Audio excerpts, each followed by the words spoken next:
what happened that attracted Srila Guru Maharaj's merciful attention, gracious attention towards my mom before marriage, when she was a young girl. Means 7, 8, 9 years old. No, more than the juvenile. Maybe Around 12, 11, 12. Or maybe slightly between 12 to 14 years. Do you call that time juvenile or it's more than juvenile? That's Between 12 and 14. Yes. pre-adolescence. Pre-adolescence. Or adolescence. Adolescence. Kind of. Something like that. At that time. And so she received initiation in that pre-adolescent, adolescence time period. Before her marriage. Much before. Anyway. So in that way, my father didn't receive initiation before mother.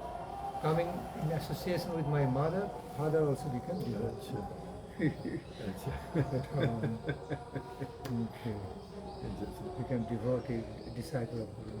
So anyway, I don't want to elaborately say, just giving some idea. So I had some fortune in this way, being born in a devotee's family, all closely connected with Srila Guru Maharaj. So naturally, I came in contact with Srila Guru Maharaj from my babyhood. Since the time, I don't remember anything. Since the time I didn't remember, because my devotee parents used to come to have darshan of their Gurudev, and they used to bring me with them. So I heard from my mother, I didn't remember, but later on my mother told me, described to me. She used to bring me, she used to carry me before Guru Maharaj when I was just baby and place me before Guru Maharaj's lotus feet, touching his feet and taking blessings and rubbing. Okay. Rubbing on my head and on my body, on a baby body, through caressing, just taking the blessings from Srila Guru Maharaj's holy feet again and again and rubbing all over. Just baby. Blessing. It's according to Indian culture, the Indian culture, you know, they place their babies before the holy feet of their Gurudev or great Vaishnavas, taking the blessings of the feet and rubbing on the whole body of the baby. Nice culture. Nice culture. So, Very nice culture. so from that time onward, I came in contact with Guru Maharaj from my babyhood. Okay, but So that means Guru Maharaj at that time was about, what was his age then? Around 40? calculate. I'm 60. I'm 60. A little more than 60 years. Yeah. So it must have been like between 30. More than 60 years. Yes. Guru Maharaj was more than 60 years old Yes. at that time. At that time, around. I have to calculate according to my age, but around more than 60 years he was. Gotcha. Okay.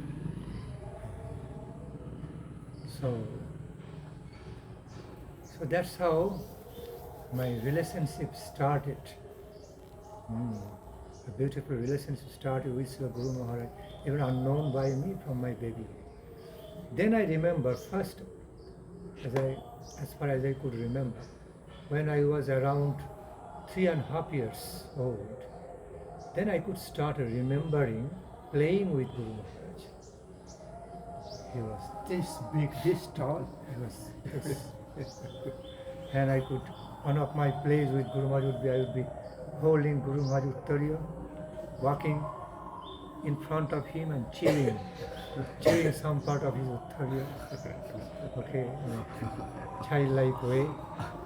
Sometimes some of his disciples would say, Like, no. It's like one of our calves, Suba. Yeah. Does the same Chewing thing. on the cloth. And Guru Maharaj had big sticks. Yeah. And so I would be holding that big stick, being in front of Guru Maharaj, walking, playful way. Sometimes going round and as Guru Maharaj was walking, because Guru Maharaj almost every day he used to, if not every day, but often, quite often, In those days, I remember almost every day he used to come down and to go around to take a look every day how things are going on in his ashram. He would be giving a round. So I used to be with Guru Maharaj walking. I play. So Guru Maharaj had big stick. So I also used to be, besides holding his uttariya and chewing some part, his disciples said, no, it's not okay. I used to look at them. Why it's not? I did not understand. Why it's not okay? But this Guru Maharaj, okay, I used to say Maharaj at this time. I would not speak, would not pronounce properly Maharaj. So Maharaj in that way. And I heard from Guru Maharaj and Krishnamai Devi later on. I used to be calling Guru Maharaj, not Guru Maharaj. Everybody would call him Maharaj. I used to call Maharaj. Come and take me, Maharaj. In Bengali, Maharaj, amake niye jao. Okay, they remembered it. That's how I called Guru Maharaj. Then Guru Maharaj would be sending some of his disciples. He is calling me to bring me to. I cannot go. You all bring him. You bring Nimai. This name also given by Guru Maharaj in combination with Krishnamai Devi. So Guru Maharaj and Krishnamai Devi combined together. She was there then, Yeah, full on. already. Nimai Sundar. The name Nimai Sundar also given by both of them together. Guru Maharaj and Krishnamai Devi both chose that name of Mahaprabhu. Who gave the Nimai and who gave the Sundar? I don't know. Guru Maharaj proposed, Krishnamai Devi seconded, agreed, or Krishnamai Devi proposed, Guru Maharaj accepted happily. That's how I received the name after Mahaprabhu, same name, Nimai Sundar. Some very dear, one of the very dear beloved names of Nimai Sundar, Mahaprabhu. Nice. So, back to the point. So, from that time, from the time I remembered, from the age I could remember playing with Guru Maharaj was around 3.5 years. 3.5 years, a little more than that. Very small. So, as Guru Maharaj was giving a round, he was walking, I used to be holding Guru Maharaj's stick in front and walking in front of Guru Maharaj.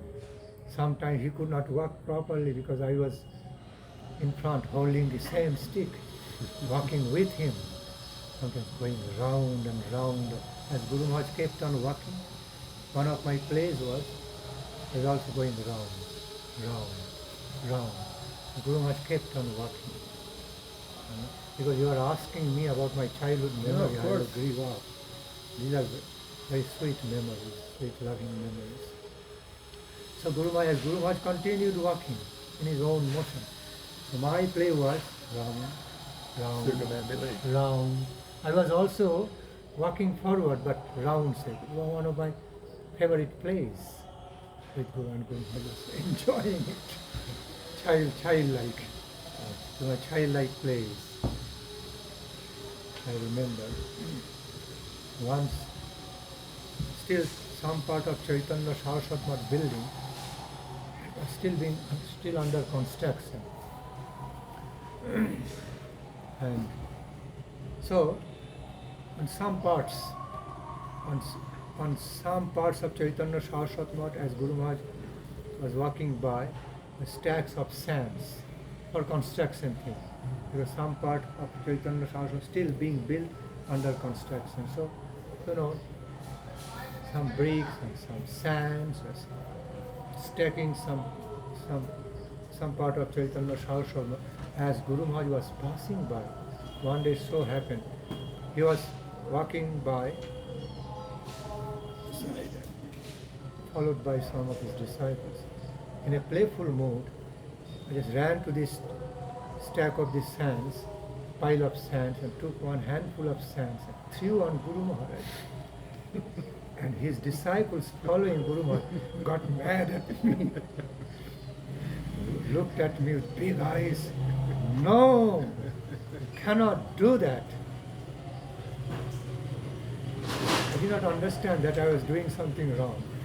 I took a handful of sands, threw over Guru Maharaj. The immediate disciples came running. You cannot do that. Hey, Gore, let him wait a bit. There's a big disturbance. Don't empty it now. This is for fence post for the cows. So, Go ahead. So, those disciples got disturbed, tried to check me. Guru Maharaj was not disturbed. He did not bother. I could remember, he was just looking at me and smiling. And just doing, how do you call it, brushing a little bit. Then some of his disciples came running and brushed it off, looked at me. You cannot do that. It's not okay in Bengali. তুমি এটা করতে পারো না, তুমি করতে পারো না, এটা ঠিক নয়, বালি ছোঁড়া ঠিক নয়, বালি ছুঁড়বে না একদম, গুরু মহারাজের গায়ে বালি ছুঁড়তে নেই, ছুঁড়বে না।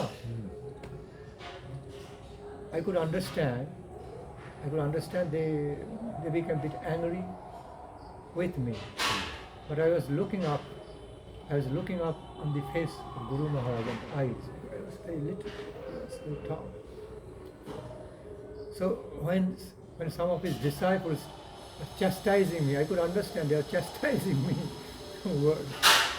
nicely, without beating me or anything, but in front of Guru. Guru Maharaj was looking at me, looking at them, and just smiling, brushing me. Then I was looking at their face, who were chastising me, and looking up to Guru Maharaj, looking at the eyes of Guru Maharaj. I could see Guru Maharaj was enjoying. He was not feeling bothered at all. He was enjoying, smiling at me. He was not disturbed at all. Then I was looking at his disciples' face, found them disturbed. I was trying to compare here on whose body, on whose uttariya I threw this sand. He did not feel disturbed. He seems to be happy and he is not disturbed at all. Why these people are so disturbed, I could not understand. Then Guru Maharaj just pacified. So Guru Maharaj just asked his disciple, he's just child. Okay, be peaceful, it's okay, it's fine. That's the way Guru Maharaj talked to his disciple. Just fine. He doesn't know, he just fine. He did it in a playful way. So he made them understand it and they became quiet. So I looked at Guru Maharaj and then I looked at them and thought in my mind, what's wrong with you all guys? Yeah, my Mahana is not disturbed. He is happy, looking at me, smiling. He is not disturbed at all. What's wrong with you all guys? That was my mood. I gave them some look like that and then happily continued playing. Okay, walking with Guru Maharaj, holding his sticks, sometimes going round. One of my childhood sweet memories. Another sweet memory, I found out at that time, I just found out how to count the clock, wall clock, how to count. I just learned how to calculate the timing, but not so much by number, but beat. Down, the old clock, they had the beats. Down. So I learned to count the beats. And what happened in one afternoon, I happened to be with Guru Maharaj. My maternal grandparents' house was inside Chaitanya Saraswat Math. You might remember Madhupati Bhavan. That's right. You remember Dadur Bari. You may have seen. Thusly gave them some piece of lands for my maternal grandparents, also for his second brother, his own biological brother, Moni Babu. You could remember. Okay. They of course bought those piece of land from Guru Maharaj, Chaitanya Saraswat original land, because whole original land was purchased by Sakhi Charan Prabhu for Guru Maharaj. You know the history. Okay. So then Guru Maharaj allotted some portion of the land to my grandparents and also to his second brother, Manindranath Bhattacharya. And Guru Maharaj wanted them to settle around, because in those days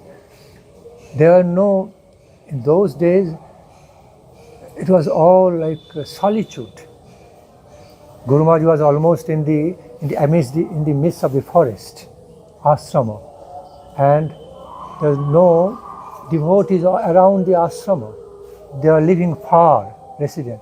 So Srila Guru Maharaj felt some necessity of calling for some of his dependable disciples and also his own brother to settle around Chaitanya Saraswat Math, so that he could receive some help, he could receive some assistance any moment he needed. Okay? So he wanted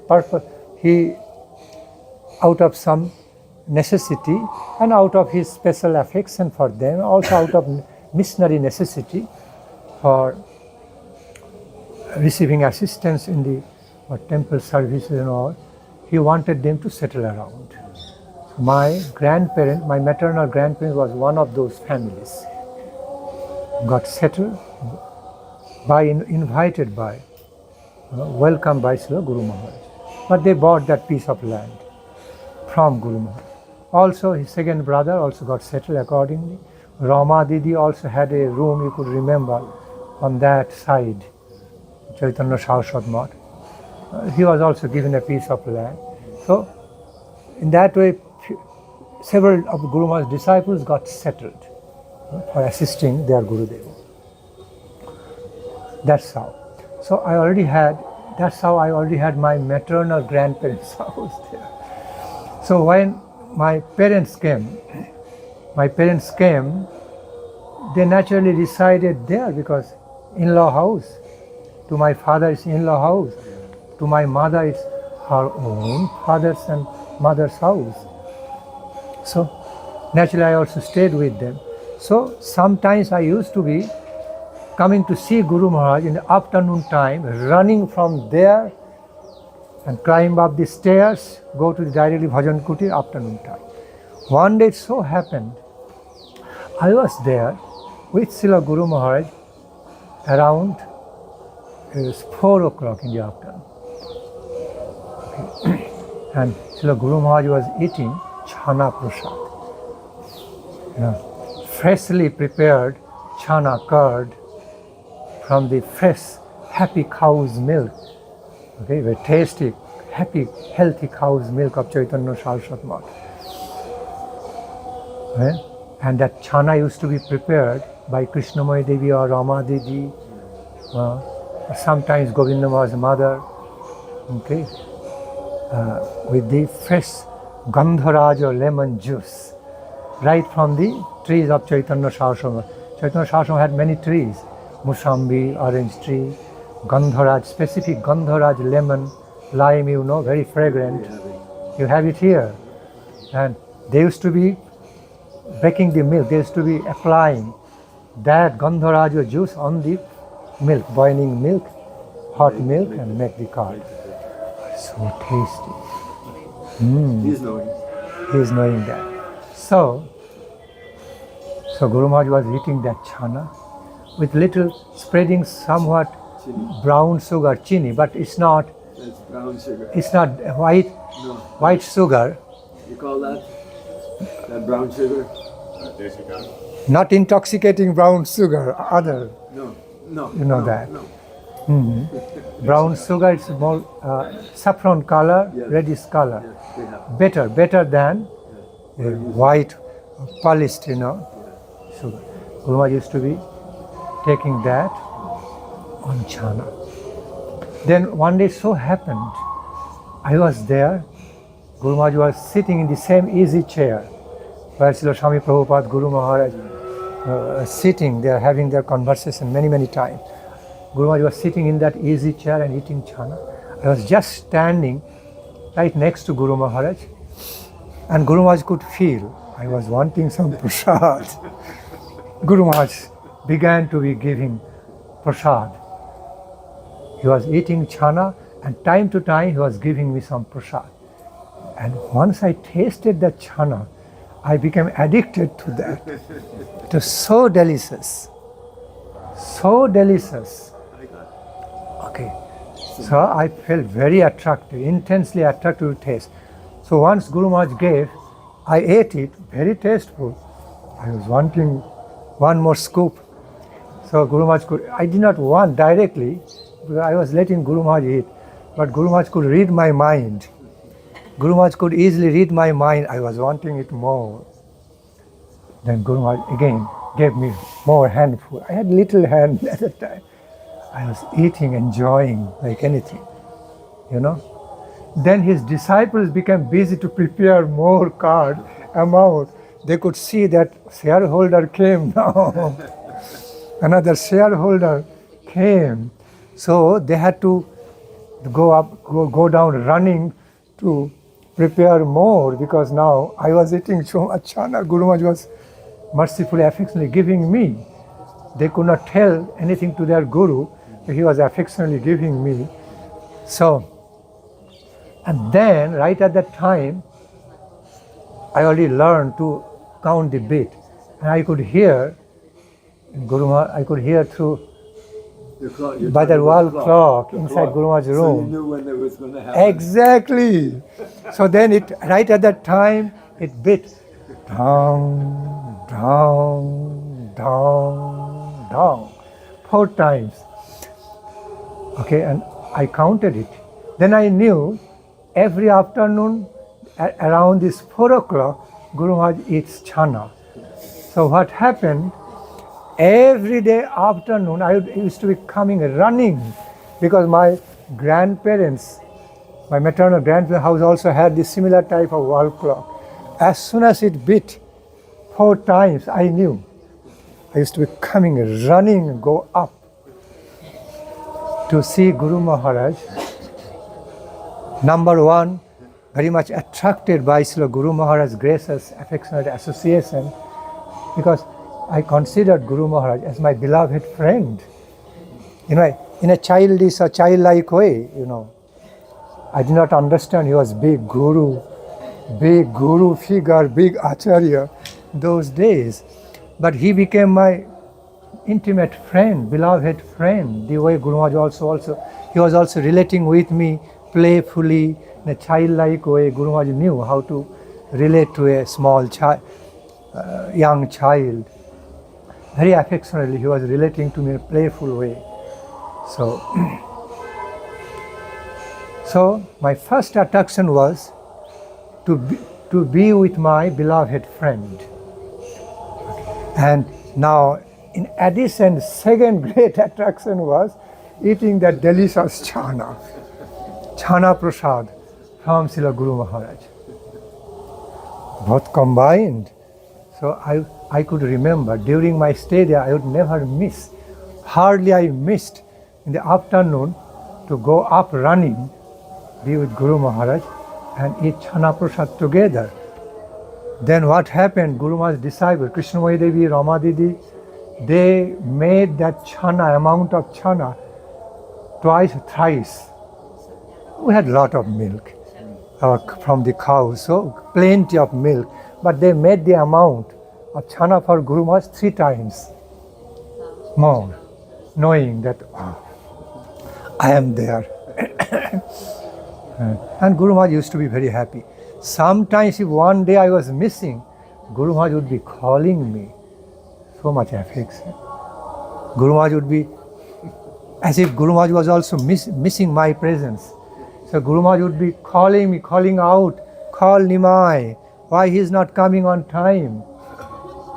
Then some of his disciples would be calling out for me, I would be coming, running. If sometimes it would happen, then I was happy and Guru Maharaj was also happy to be eating and giving me some prasad. It was not only my happiness I found in the face of Guru Maharaj, he was also enjoying to give me prasad. Then some of his disciples started remarking, another disciple of Guru Maharaj is already here, future, yet to manifest. Because one of Srila Guru Maharaj standing principles one of Srila Guru Maharaj's standing principle had been there. He would not give his prasad directly, without his disciples. Only it was reserved. Eating Guru Maharaj Mahaprasadam, taking Guru Maharaj Mahaprasadam should be reserved only among the disciples. And by some special instruction of Guru Maharaj, that Mahaprasadam, his direct Mahaprasad, could not be distributed outside the disciple circle. If somebody was not disciple, Guru Maharaj said no. They could have temple Mahaprasadam, temple deities Mahaprasadam, but not Guru Maharaj's own remnant. And here Guru Maharaj was making exception. He himself was feeding me Chana Prasad directly from his own plate, with his own hand. So everybody understood. He was making exception. One of the main reasons Guru Maharaj was being so affectionate towards me, because I was the son of my mother, upon whom Guru Maharaj was so gracious, so affectionate from the time before her marriage. Even my mother's marriage also took place inside the temple compound. Guru Maharaj allocated a place we call Chandna Tola, marriage place, with the yajna, with the fire sacrifice and everything. So Srila Guru Maharaj mercifully allowed that to happen on some corner, on one corner inside Chaitanya Saraswat compound. And Srila Guru Maharaj himself was present there to be blessing at the wedding of my mother. And what Guru Maharaj never did, he made exception, because he felt so much affection to my mother as spiritual daughter. Because of that, because of my mother's natural enthusiasm, devotional enthusiasm, to go on running and with joyful, so much happiness and joy, going around plucking flowers from the garden, making garlands, washing deity spot, cleaning the temple, without she was asked by Guru Maharaj. Maybe she was inspired by some disciples of Guru Maharaj, and Guru Maharaj noticed that. She was not only energetically engaged in service, but she was joyful. She was doing all this so happily, with joy. That attracted some special attention of Guru Maharaj. Who is this? And before my mother, already my maternal grandparents got initiated. They were already disciples of Guru Maharaj. My mother was not yet initiated. But my maternal grandparents were waiting for my mother to grow up more, be more responsible, then receive initiation from Guru Maharaj, so that she could follow, she could observe initiated life, practice initiated life with more sense of responsibility. They wanted her to grow a little more. But although my mother was not yet initiated, much before her marriage, but she was so devoted, so joyfully devoted in the service of Guru Gauranga, Gandharva, Govinda Sundar, Giridhari Maharaj, Lakshmi Barahadev Ji, over there, Giriraj Ji. So that drew special attention of Guru Maharaj towards her.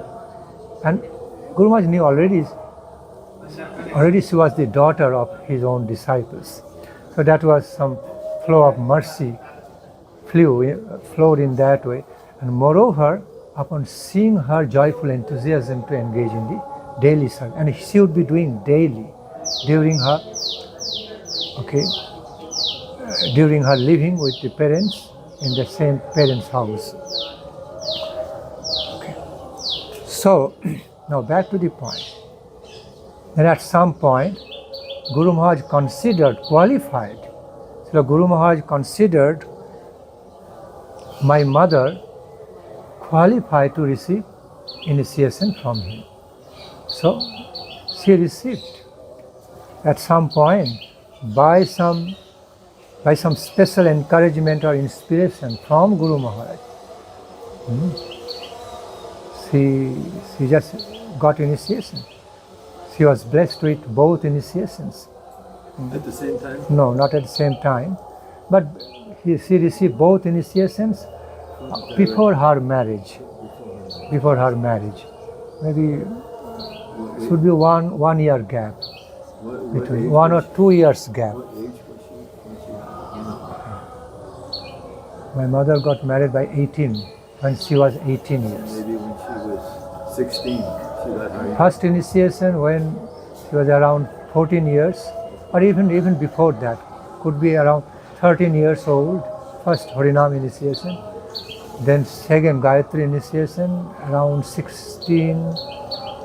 15 or 16, I believe. 13, 14, 15. It was 2.5 years gap. Okay, there was 2.5 years gap between first initiation and second initiation. So she received around 13.5 years, 13.5 years, or okay, around 14 years, let me say. 14 years, then 15, 16, around 16 years received Gayatri. So gap was 13.5, between 13.5 to 16. And when were you born? At what age was she when you were born? I heard my mother was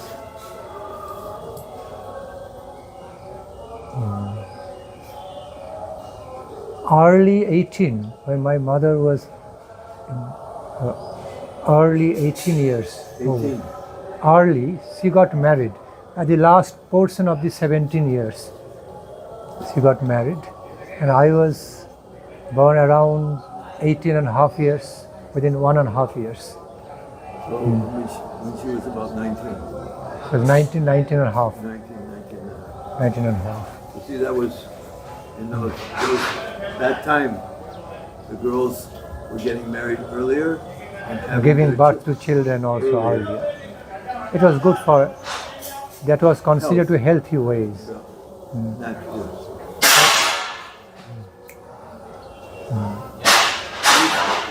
Hey! Hey, Gore! Get it down!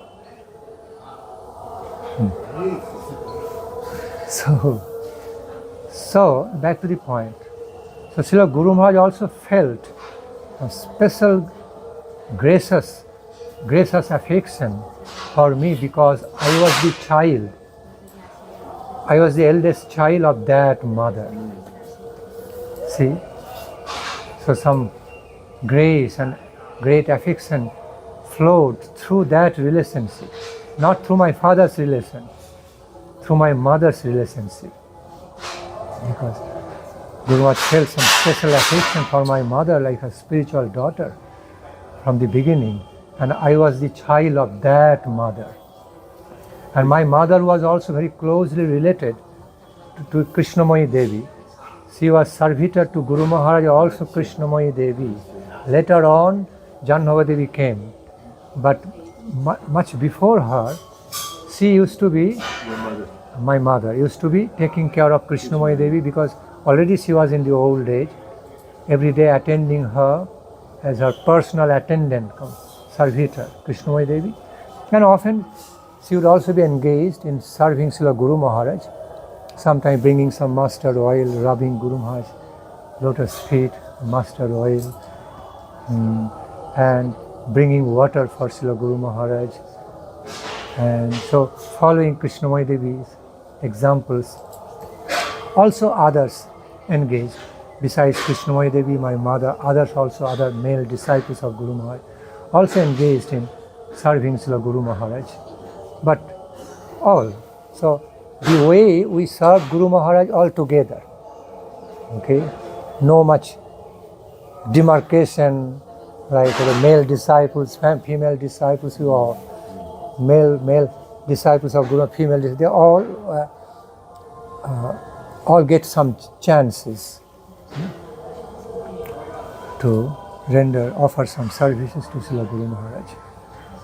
In a similar way as Srila Swami Prabhupada also accepted some services from female disciples, male disciples, to make them feel Guru Maharaj's affection and grace for them, and they would love. All the male and female disciples of Guru Maharaj would be loving to serve their Guru. I think the female potency, Bengal, of course. Yes. Certain parts of India, basically in India, but certain parts of India much more than others. But they have more feelings, more emotional feelings. And also the position, because mother is initially Guru, male issues come from the mother, the mind of the mother. Generally take after the mind of the mother, the sentiments. Mother is well-respected figure in our Indian family culture. Mother is so much respected, besides father. In the West, they've destroyed all of that. Everything in the West has destroyed the female principle, really. Abused, not recognized properly. So back to the point again. So Guru Maharaj felt special affection, loving affection for me because I was the child of that devoted mother. And after my birth also, she was bringing me, my parents were bringing me to Guru Maharaj. So I came in contact with Srila Guru Maharaj through my parents, specifically through my mother. Okay. Sometimes it also so happened at the night time, I used to be having tantrum, in the midnight, I used to have heavy tantrum, and they could not, my father, mother could not pacify me in my maternal grandparents' house. At the night time we were living there. So, it so even happened, my mother brought me, in the dark night, brought me upstairs to Guru Maharaj's room, and some way, because my mother had some connection with Guru Maharaj as very daughter, father and daughter, some loving demand, And I was crying, and Guru Maharaj woke up from sleep. He pacified me. When Guru Maharaj touched on my head, caressed me, I became pacified, and they considered it was some miracle. What my mother could not do, Guru Maharaj could do. Also other things I don't want to speak about. Others thing, okay, it will be self-aggrandizement. I don't want to make any self-advertisement. But things like, I heard from Krishnamani Devi, from my mother, Guru Maharaj took me up in the lap, in the babyhood. He simply took me up in the lap, threw me in the sky and received me. It's one of the Indian cultures, That's how they play with the babies. Okay, babies, and they start giggling. Babies enjoy it so much, giggling, and they want that play more. So even Srila Guru Maharaj, in a childlike way, did it. Hold me in his lap, threw me in this space, and received me. I heard it from my mother and Krishnamani Devi. Guru Maharaj even having some eye problem at that time. So some detachment kind of. So some was drawing attention of Guru Maharaj. Guru Maharaj is not good. It may not be good for your eyes. You're smiling. But sometimes, one of the characteristics of the exalted pure devotees is sometimes they become childlike. They never become childish. There's a difference between becoming childish and childlikeness. So we found in our Guru Varga, not only Guru Maharaj, other Guru Varga also, sometimes they become childlike.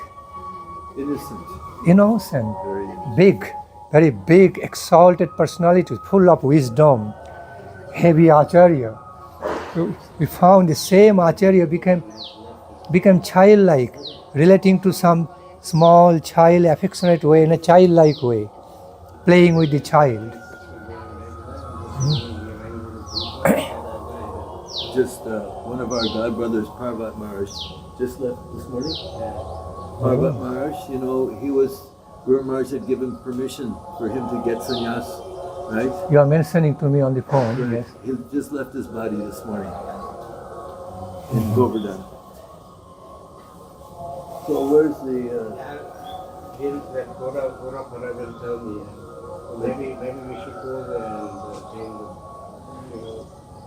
Okay, they're going to put him in Samadhi there? I don't know what they're going to do. Okay, so you tell me, you inform me. Okay. You have it on my WhatsApp? Yeah, when I ring you, you don't pick up. I don't have my phone. Well, that's auspicious. Yeah, okay, all fine. Yeah. See, in that way. So, I found Srila Guru Maharaj and also some of other Guru Varga, stalwart disciples of Saraswat Thakur. Sometimes they would be relating, while they are relating to a small child, affectionately, become childlike. They have got both sides. Guru is heavy, the characteristics of carrying weight, the characteristics of carrying so much weight. Guru has heavy Acharya, and just opposite side, almost. Another side, childlike. Although such Guru Varga, when they become a bit heavy or grave, it's not heavy, they manifest in a grave way, but at the same time they are so inside, they are merciful and affectionate. But to continue with the stand of the Acharya, high class Acharya, they have to pose. They have to take up that position to maintain standards strictly and establish. Similar way like Srila Swami Prabhupada, Guru Maharaj. The same big Acharya, big Srila Gurudev, often become childlike to relate to. Vajradapi kathorani mriduni kusumadapi. This way, found the same characteristics in Guru Maharaj. So, see, so many other sweet memories besides eating chana prasad from Guru Maharaj every day. Other sweet memories. Like Srila Guru Maharaj used to be. Have you seen that revolving chair? In Guru Maharaj Bhajan Kuti, one revolving chair, round shape. It was presented by Srila Bhakti Saranga Goswami Maharaj to Srila Guru Maharaj. It used to be his own chair. And he loved to present that chair to Guru Maharaj, wanted him, because he accepted sannyasa from Guru Maharaj. He loved Srila Guru Maharaj. He had deep respect and love for Srila Guru Maharaj. Aprakrita Bhakti Saranga Prabhu, before sannyasa, after taking sannyasa from Guru Maharaj, he became Bhakti Saranga Goswami Maharaj. Guru Maharaj kept the same name, title Saranga, given by his Gurudev Saraswat Thakur Prabhu, Bhakti Saranga Prabhu. He actually gave that revolving chair. Sometimes Guru Maharaj would be affectionate, I know. It's not a good time, so you have to take. So I was talking about that revolving chair. Yes. Given by Pujyapad Goswami Maharaj to Guru Maharaj. So sometimes, so Guru Maharaj used to be using that chair. He could turn around easily, sit on that chair and keep on writing, on a table or on bed. So sometimes he would be taking that chair close to his bed, sitting on the chair, writing on bed sometimes, just comfortably sitting on the chair and writing in hand. So anyway, sometimes Srila Guru Maharaj used to make me sit in that revolving chair. and turn me around and teach me all the directions, east, north, west, south, or east, south, west, north directions, and also the corners, Agni Kon, Nairit Kon, Vayu Kon, Ishan Kon, then upward and down, Urdhva, Adha. He used to be teaching me. I remember in the night sky, in the cloudless night sky, so Guru Maharaj sometimes would be teaching me the different constellations. You know, astrological science, constellations, different rashis, Mesha, Vrisha, Mithun, Karkat, Kanna, different constellations, Vrishchik, Karkata, Dhanu. So Guru Maharaj used to be telling me about the deities in the temple. He was asking me, can you recognize which deity, which one? And I replied. Then Guru Maharaj explained to me, you know, the Krishna deity, one who is standing in the temple room, one who is standing on the throne, is the owner of the universe, Lord of the universe, Krishna. I was wondering, oh, Lord of the universe standing in the temple room. Oh, Krishna, Lord of the universe. He said, pray to Lord of the universe. If you have any prayer, desire, pray to Him sincerely. He may fulfill that. I was thinking, whoa, wonderful. Then, whenever you go in front of temple, Guru Maharaj said, whenever you go in front of temple, you must pay full respectful obeisance before the deity, those deities with full respect, and pray to the Lord of the universe. In this way, then Guru Maharaj taught me, on the right side of the Lord Krishna, it is Mahaprabhu. It is Mahaprabhu, Gaur-Sundar. On the left side of the Lord of Universe is Radharani, divine goddess, and Krishna is the divine God. And Mahaprabhu has got the portions of both, Radharani and Krishna. In this way, he taught me, explained to me in a playful, simple way. Guru Maharaj showed me up on the night sky, as he was showing me up on the night sky, cloudless. Just cloud night comes. It was filled with so many stars, planets, and Guru Maharaj was educating me, telling me, teaching me. See, this is the universe. This earth is just one of them, small. So many planets. And you know, the deity is standing on the throne in our temple is the Lord of this universe.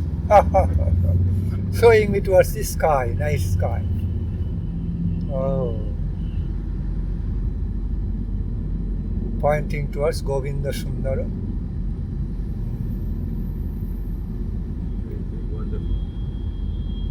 Sweet. Guru Maharaj explained to me sweet, simple ways. That was his trademark. Yes. Sweet and simple. Simple and very effective way.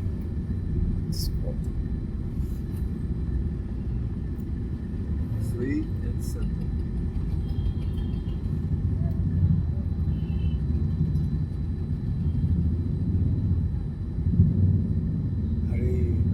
Like the monk when we came there. Sweet and simple. And your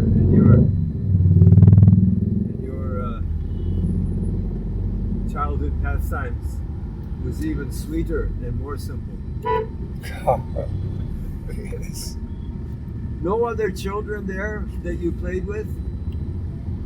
Used to be time to time, but not continuously, because there was any so young Mathobashi, That's it. young temple resident like me.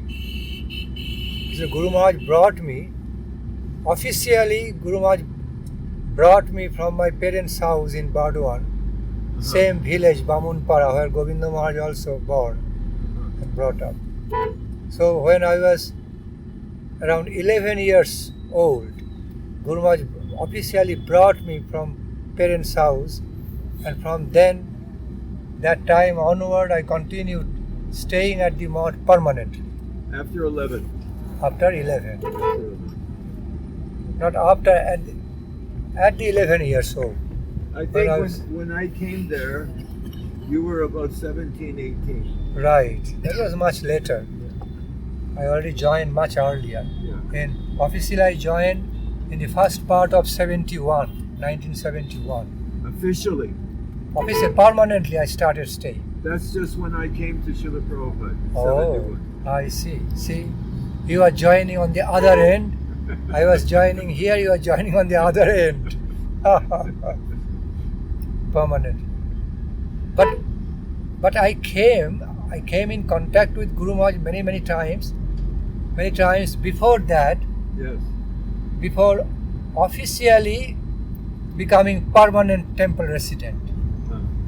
Because before that I used to be coming with my parents. Because they used to be coming to have darshan of their Gurudev, Guru Maharaj, and serving him.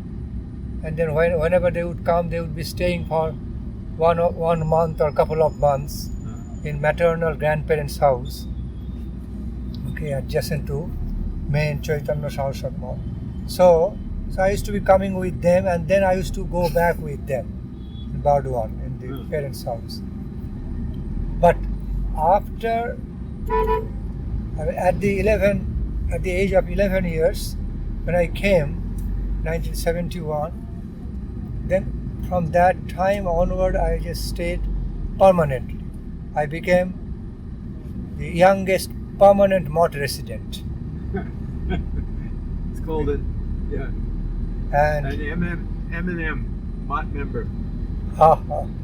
So, and Guru Maharaj asked pretty much every senior disciple of him, like Krishna Sharan Prabhu, same Krishna Sharan Prabhu, he became Aranya Maharaj later on, you know. Haricharan Prabhu, of course, Krishnamai Devi, Rama Didi, okay, to take care of me because I was young, still young. Krishna Sharan. So they were being very affectionate to me, taking care of me if I needed anything. And Guru Maharaj admitted me in class 6 in Shikha Mandir High School, Shikha Mandir Higher Secondary School in Navadvip. In Navadvip. It was like 20 minutes walking distance from Guru Maharaj's temple. Okay.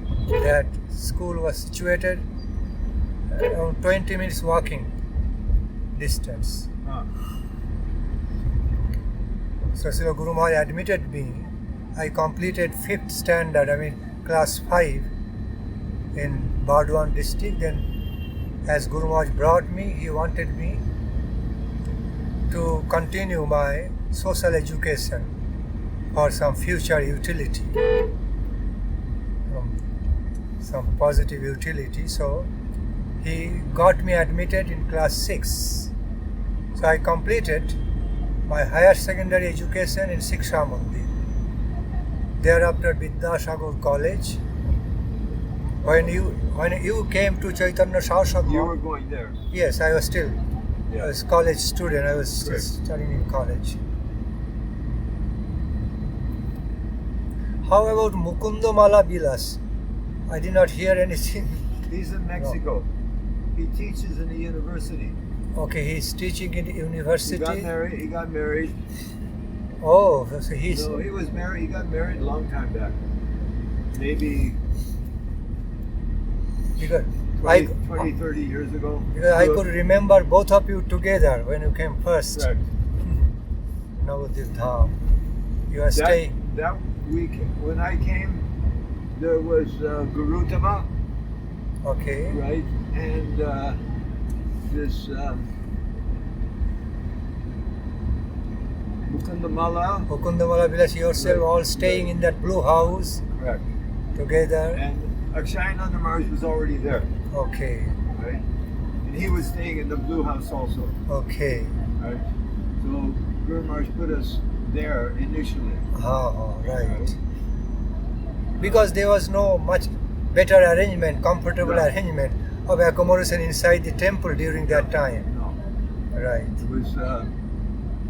That's when the first. During that time, a little bit after, then that guest house was built. Yes. You know, the one on the left side. As Yes. You come into the mosque. Yes. Then you are all given accommodation over there. Correct. And then later came the land of nectar. Yes. What's happened with that? What's happening with that place? Because you had a portion, seven persons. That is still under the care of Mool Mar, Chaitanya Saraswat Mar, that land of nectar. Okay. Well, no development, nothing. Govinda Maharaj installed some deity, small deity over there. There's a temple there, right? There is a temple, small temple. Every day some worship goes on. Worship and bhoga also offered. Yeah. But it's staying like a forest now. So it's become not a jungle. become a jungle, semi forest. I hope. Anyways, at least it's still being maintained by the. Right. They're not growing anything there or using it for any type of. Well, they were using that land for growing some crops for cow feeding. Certain type of crops for cow feeding. Also some vegetables sometimes. But these days it's not well taken care of. These days not properly utilized for cultivation purpose because of the lack of the qualified sevakas. That's right. If we can find some qualified sevakas who could have taken the charge of cultivating that land for agricultural purpose, farming purpose, then it would be nice. So, it could be a problem. Srila Guru Maharaj also taught me reading, studying Srimad Bhagavad Gita, Srimad Bhagavatam, Sri Chaitanya Charitamrita. Often at the dawn time, I used to read aloud. I used to read from those books aloud. Guru Maharaj would be listening. He wanted to be listening. Okay, and often he would be correcting my Sanskrit pronunciations and also explaining to me about some of the esoteric meanings of some of the verses of those scriptures I was reading out loud for Guru Maharaj's satisfaction. Okay, so there are many sweet memories. But these happened in my more juvenile age. Juvenile to adolescent age. Reading out loud from the Holy Scripture. Because Guru Maharaj also relished to be hearing them. He already got most of the verses he already got by heart. He got by memory and heart. But he wanted me to read out, to educate me, to help me memorizing them also. So Guru Maharaj himself would be relishing to hear them again. Right. But expanding And something can more be of the history. further and something can be explained further and added in addition to that. Why Maharaj that is important is because a lot of there's still the same cloud of misconception that is covering the present ISKCON about the relationship between Srila Prabhupada and Srila Sridhar Maharaj. The positive relationship, not just all the negative history, that's also there. But yeah, what is the positive connection? So we don't want, we very much, a lot of these newer people who are coming are actually innocent. Yes. Right? Well, the glaring fact, the self-evident fact is this, that the quality and quantity of the positive relationship they had much more compared to a little bit God brotherly differences. It is like 95 to 5. Yeah. Okay, or maximum it can be 90 is to 10%, 90 and 10%, 90% positive relationships. Yeah. They had loving appreciation for each other, at least 90%, if not more. And compared to that, the points of difference of opinions and views are so little. So why these devotees would have problem to understand? So 90% is all important. That's why history is so important. Exactly. People should know what is the real history, and people should feel that what is the real story. Not just some, I heard this. No hearsay. One letter, one quote, one negative thing, and then actual truth, exactly. So no actual truth, actual reality. Yeah. That's what the Vaishnava world requires to keep its history, because nobody's learning from the history. The same mistakes are being committed again and again and again. Every generation, the same mistakes, and everybody's wondering, wow, how did this happen? Right. You are. Very right. What happened before? They're not looking. Mm-hmm. Already the problems came, and these stalwart Vaishnavas like Srila Sridhar Maharaj and Prabhupada, they're all dealing with the same problems and finding they're navigating through it with so much clarity and focus. Right. Many devotees, they're suffering and confused because of the lack of clarity and not looking at the history. Right.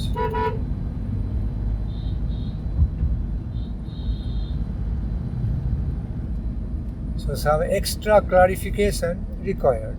Yes. Very much.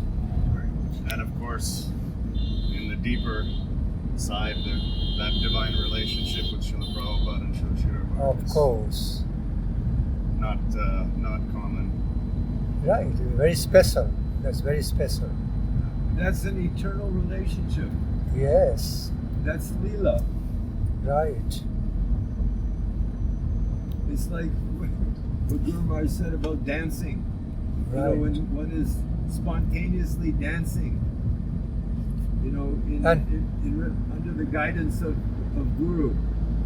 Right? And moreover,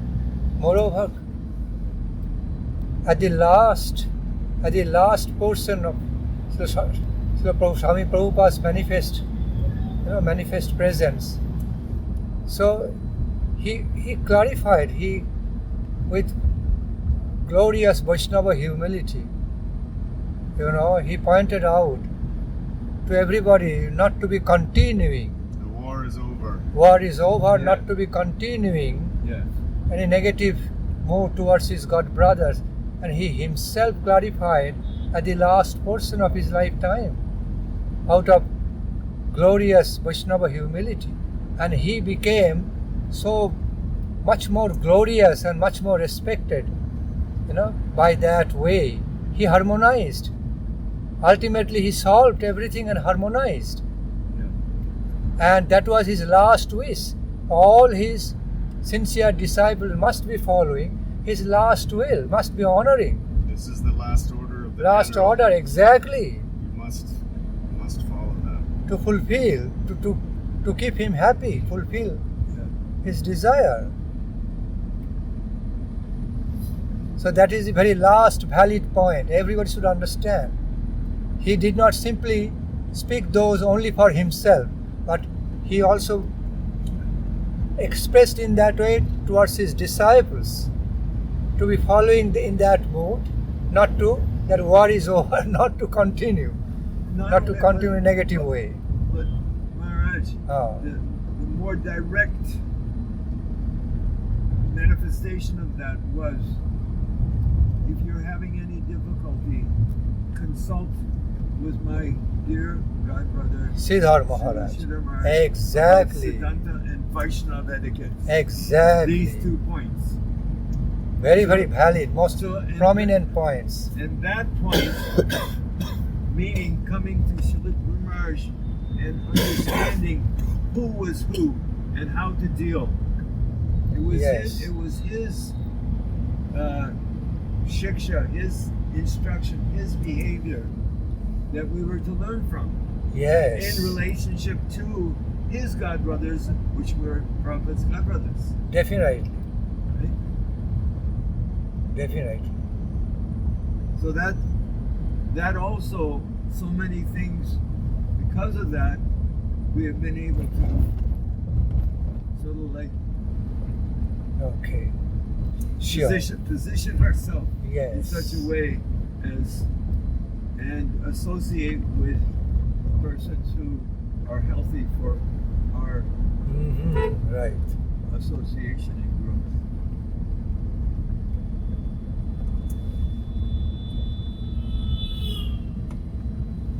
Because it's also imperative Yes. that Recording. the followers, the newcomers, see that there is a good relationship between godbrothers, or Exactly. that's very, very important. Yes. When they don't see that, then they think, well, what's the future for us? Right? Right. If they couldn't get along, why should we get along? Yeah.